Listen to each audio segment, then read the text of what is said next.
Well, the United States is reportedly trying to broker a 2-month ceasefire and release the remaining hostages still in Gaza. Can you believe it? They're still there since 10/7/2023.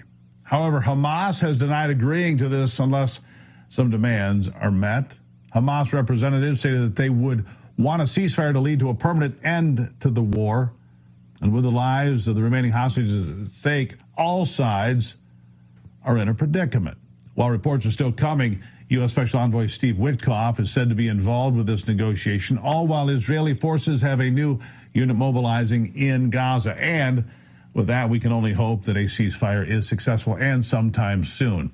Here to talk with me about this is foreign policy expert and a board member at Columbia University School of International and Public Affairs, Harley Lippman. Harley, thank you for being here. My pleasure. Bring me up to speed on where you think we are. The last American hostage, of course, came home here a number of days ago now, but there's still several hostages, believe, still held in Gaza. I don't know, however, if we know exactly how many of those hostages are still alive or what their situation may be, but bring us up to speed as to where you think we are right now. There are 54 hostages in Gaza. The speculation is that about half are still alive, that we've seen proof of life. And one of the areas that is being discussed right now is humanitarian aid into Gaza. And the problem with that is that this is how Hamas funds the war. They get this huge influx of humanitarian aid. They steal most of it for themselves and their terrorist fighters. And then they sell the rest to the Palestinian people to make money.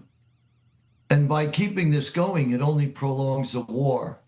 So, what is that expression? No good deed goes no good deed goes unpunished. While on the surface, it sounds like this is something that should be done. You have France, England, and other nations, Canada, criticizing Israel. They're looking to impose sanctions on Israel if they don't let in more aid, but they don't deal with the root of the problem. They don't deal with the fact that Hamas, an organization that is a radical jihadist, hates America, hates Israel, kidnapped, tortured, sexually assaulted women, attacked elderly, and kidnapped children, are holding these hostages. What nation would accept this after a year and a half? So I think that's really the challenge. And if you don't let Israel finish the job, because everybody thinks a ceasefire is really what's needed, they'll come back again. It's like keeping Nazi Germany in power at the end of World War II. The only way you have resolution is when one side surrenders and is defeated. And then the fighting stops and the war is over. Yeah. Here's another question for you. Donald Trump obviously just wrapping up his swing through Saudi Arabia, Qatar, and the UAE, discussing peace along the way, trying to find a way to expand the Abraham Accords and maybe change the conversation. He said he's wanting to look at the sanctions that are on Syria, have a conversation about Lebanon and everything else. And yet now we're being told that the Israelis are considering, and I'm going to guess they always are, a strike on Iran to prevent them from getting nuclear weapons, right? And if that happens, would it undermine, is my question to you, would it undermine all the efforts being made by Donald Trump to bring peace to the Middle East by having different conversations? Great question. The whole issue is, will it bring peace? If you allow Iran to have any ability to enrich uranium, they could quickly accelerate that overnight to develop a nuclear bomb. That's what Obama did. He allowed Iran to enrich 3.6% of uranium. And by the way, if you allow Iran to do that today, that gives them 2/3 of the way there to developing a nuclear bomb. That's the key issue. So if the Trump administration is able to make a deal with Iran where you completely dismantle their nuclear infrastructure and make sure they can't enrich uranium, then you could have real peace. Because other than that, it's not worth the paper it's written on. Iran is not going to honor this agreement. Ideologically, they're committed to destroy the people they hate, which is Israel and America. And they will do that. And it's naive to expect otherwise. So I just think we have to make sure that we, like we did in Libya with Gaddafi, we dismantle their nuclear infrastructure. Yeah. It's a complicated playing field in the Middle East, no question about that. I guess, do you feel optimistic? Because I feel I've been watching this continuous loop since I was born and started paying attention to news.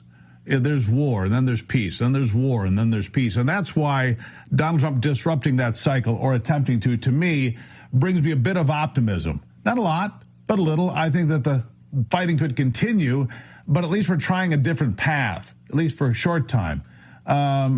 Does that give you some sense of optimism, or what are your real takeaways here, Harley? Gives me two feelings. One is, yes, a sense of optimism. I think it's wonderful that this president is thinking out of the box, is being innovative with his Gaza plan. You're absolutely right. We've been experiencing war in that region in our lifetimes from since we were children. And we've seen this go on and on. So there's a lot of frustration. And of course, this is a fresh new look. So I really hope President Trump is successful. But tragically, it's not up to him. You know, we're dealing with regimes that are ideologically committed to our destruction. And what I worry about is we're so eager for peace that we could allow ourselves to show bad judgment and get into agreements that are going to make things worse later. You know, you can't kick the can down the road. You have to stop them from enriching uranium, and that means dismantling their infrastructure. And I think that will bring peace as well as regime change in Iran. Think of the Iranian people. Over 90% of the Iranian people hate that regime. And if you look at all the conflict in the Middle East, it's not really complicated. It all comes back to Iran. Iran arms, guides, and supports the Houthi, Hezbollah in Lebanon. Completely. They supported Assad in Syria. Yeah, absolutely true. They are the ones creating the problems there. Greatly appreciate you being here, Harley. Thank you very much. Now, this July, there's a global summit of BRICS nations in Rio. The bloc of emerging superpowers, including China, Russia, India, and Iran, are meeting with the goal of displacing the U.S. dollar as the global currency. It's being called the Rio Reset. As BRICS nations push forward with their plans, global demand for our U.S. dollars will decrease, bringing down the value of the money in your savings. And while this won't transition overnight, it could prove pivotal when those BRICS nations move forward. Learn if diversifying your savings into gold is right for you and right now. Birch Gold Group can help you move your hard-earned savings into a tax-sheltered IRA in precious metals. Claim your free information kit on gold by texting America to 989898. They have an A+ rating with the Better Business Bureau, tens of thousands of satisfied customers. Let Birch Gold arm you with a free, no-obligation information kit on owning gold before July and the Rio Reset. Text America to 989898. Do that today. After the break, a story that reminds us of how wonderful America is, plus your answers to our America's Voice question of the day.